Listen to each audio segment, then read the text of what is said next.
This KOHLER flipbook shows you how to install the sink filtered showerhead.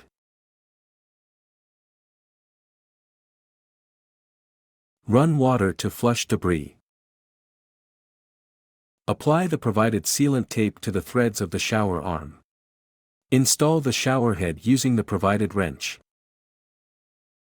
Remove the protective film from each side of the filter cartridge.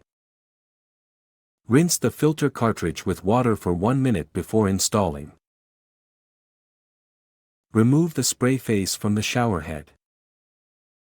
Verify that the filter cartridge is installed with the upside facing upward.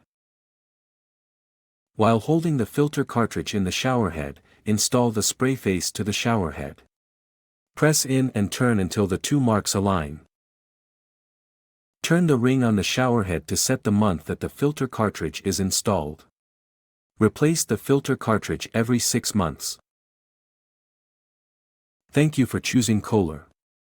Click on the links in the video description to register your product, purchase replacement filters, and to learn more about the sink filtered showerhead.